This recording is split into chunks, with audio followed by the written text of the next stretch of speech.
Hi, welcome to Live at Epiphan, episode 9. We have a very interesting show today. We're going to be talking a lot about some particular Epiphan products and technologies.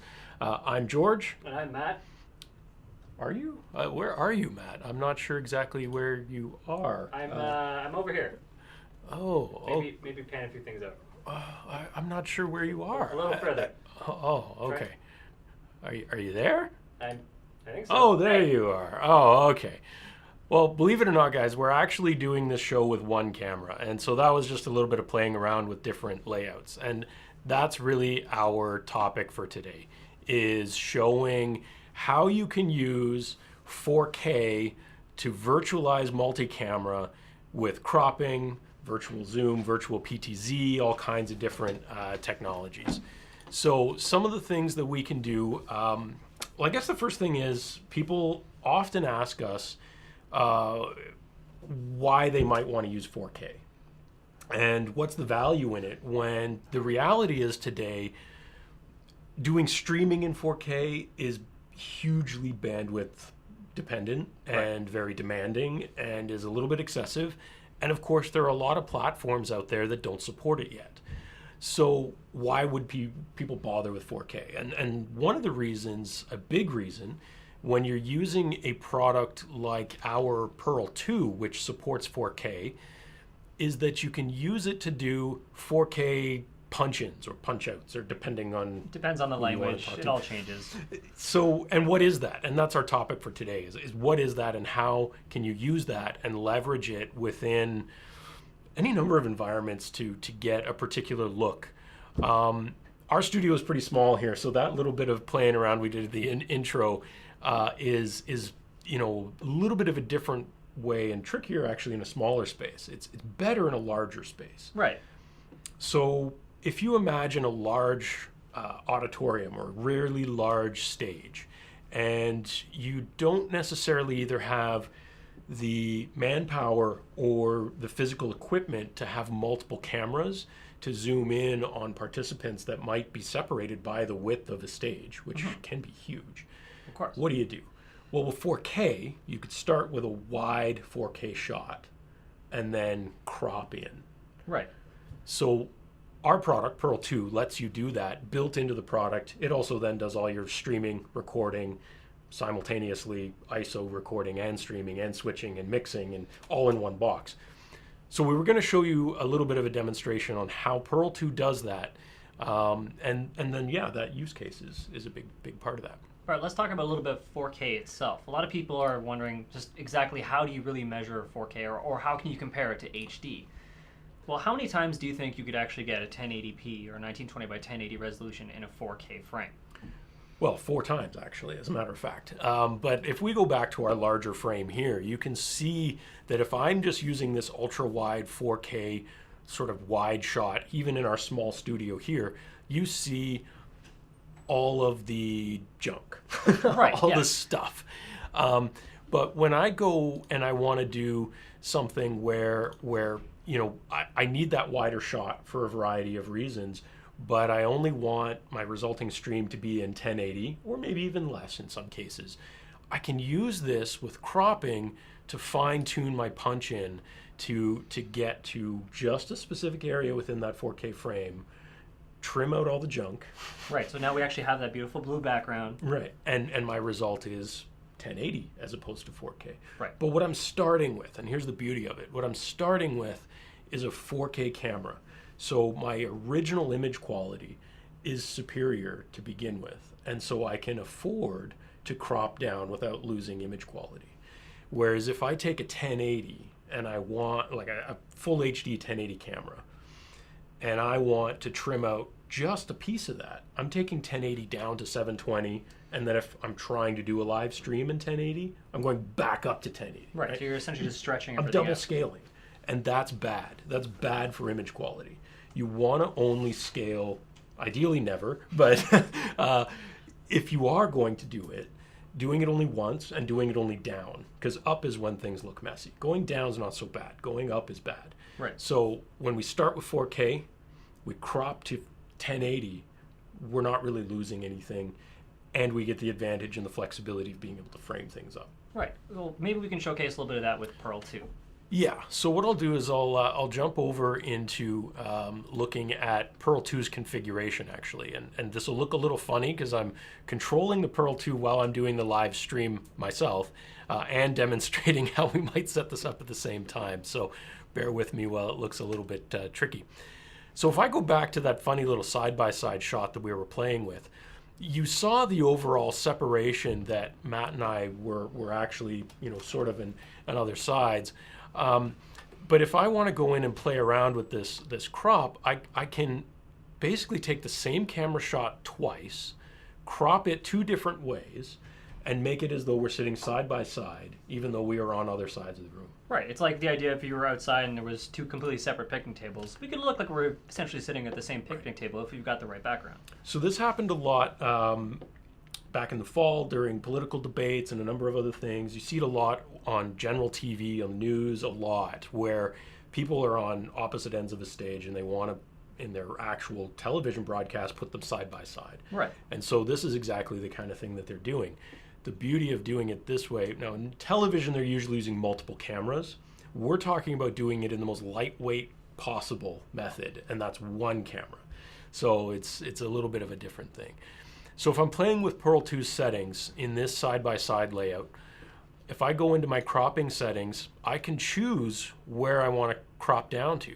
So again, this is a 4K wide shot. Now these frames are not 1080 in this particular example, but the same idea applies, is that although Matt and I still have, a couple feet in between us, I can do this crop and make us a little bit closer together.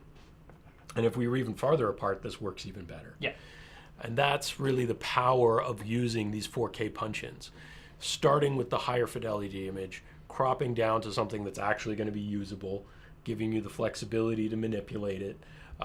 So it's a pretty cool usage. It gives you some creative touch, some flexibility, and at the same time minimizing your manpower and equipment, which at the end of the day, that equates to cost. Yes. Minimize the cost. It makes it a little bit easier to do things like purchase something like Pearl 2, where you can spend a little bit more money in certain places to save you money in the long haul.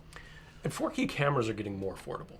They're getting to the point now where going to a 4K camera, certainly at the entry-level 4K cameras, is not significantly different in cost to a 1080 camera anymore. Yep.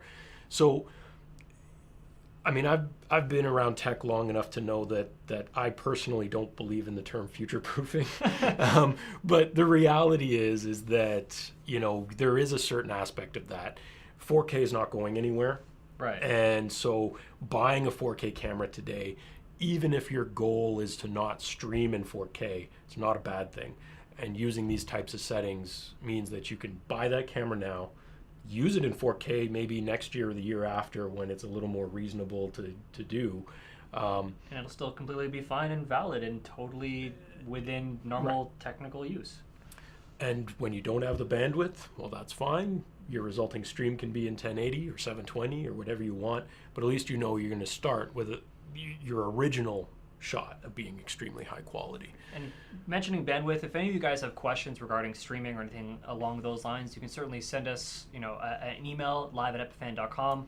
Leave us a comment. We'll be happy to address that. We've also talked a little bit about streaming in past episodes as well.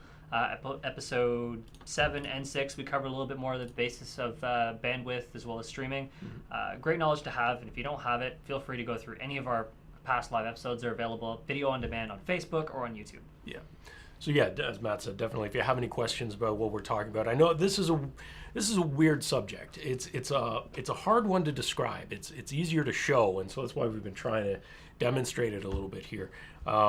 Sometimes I find when I'm speaking with our customers in person at a trade show or things like that, I actually have to go over this particular subject 2 or 3 times before it really sinks in, because it's out of the ordinary. It's not traditional. It's something that a lot of people don't really think about. But then once you think about it, and again, to go over it again, an ultra wide 4K shot, but you don't actually want all the extra. You're just interested in a certain area of it, and you're not going to be streaming in 4K.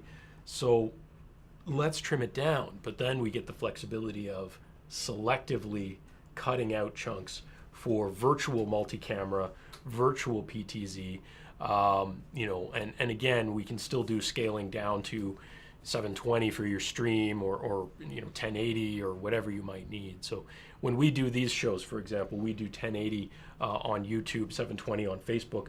They look basically the same because Pearl 2 is driving those streams and has the ability to run them.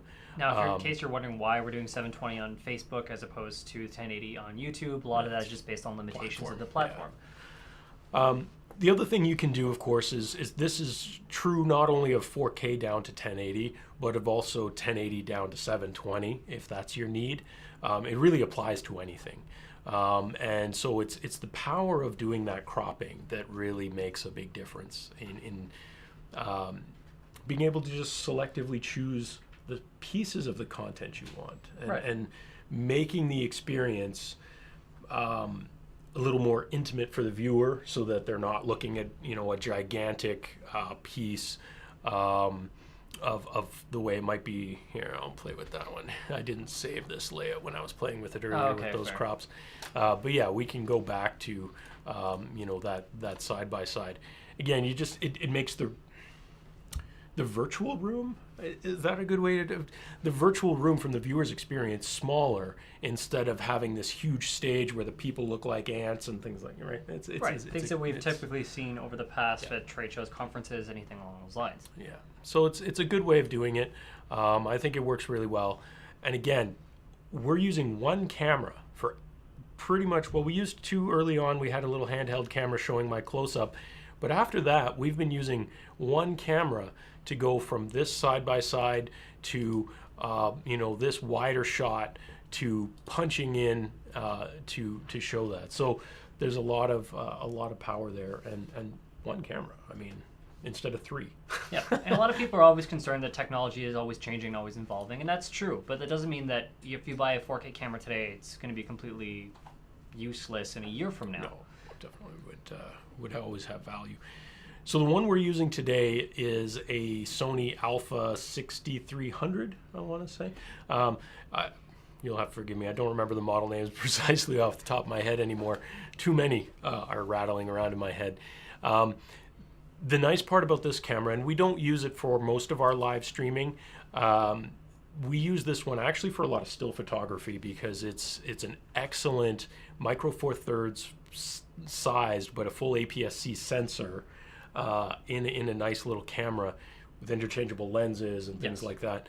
But the beauty of it is it's one of the few cameras in that form factor that outputs clean live HDMI. A lot of them don't. So we can get 4K clean live, and so it actually makes it pretty ideal for doing a lot of video. Because of its form factor, it means it's pretty portable if you're trying to do some live streaming on the go. It does have some drawbacks, but I think we talked about that in one of our other episodes when we talked about using it as a marketing camera. Its battery life is short. It doesn't charge very quickly, and so you need a lot of batteries to swap in and out, which if you're doing live is not a great thing. But on the upside, the quality is fantastic. Yeah, image quality is amazing, and but there are other similar cameras. We use a lot of camcorder style ones, but most of the ones we use are full HD. There are definitely ones out there now that are camcorder style that are 4K and that are very affordable. Those are going to give you the same sort of things as well. And so you'll see this as you're going through any sort of electronic store. You'll see lots of different brands, different types of cameras. Feel free to ask questions about, does it output live audio? Any other questions you might have. You can always ask us as well, and we can give you a list of questions you may want to ask when you're shopping for a camera. Not only at an electronics store, but you might see things at trade shows, either products that haven't been released yet or that will be coming in the near future. Yeah. But that brings us to the reality of trade shows, right? They happen every year, and as we try to do as much as possible is be present as many as humanly possible. That's a good segue. Yeah, right? So this week was Streaming Media East. We mentioned that last week in our show. That was this week. It just wrapped up yesterday. As far as I know, it went extremely well. I wasn't there myself, but it's always a good one. It's in New York, so that's never a bad time. The next one coming up for Epiphan is Infocom, which is in Florida this year. Yeah, in Orlando. Orlando in June. I'll leave you to your own opinions on that. 14th to 16th, I believe. Yes. So Exactly. And Infocom's always an interesting one. It's a big mixed show of all kinds of different things. So if you have the opportunity to join us there, definitely look us up, stop by our booth, and we'd be happy to show you this exact thing we've been talking about today live in our booth on a Pearl 2, and that will maybe help you understand it a little bit better in terms of that concept, I guess. Yep, absolutely. But I think that'll do it for this week. I'm George. And I'm Matt. And don't forget to like, subscribe, and follow us on all the various different social media platforms.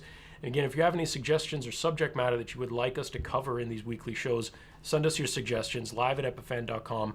And until then, we will see you next week. Same time, same day. Same place. Different subject.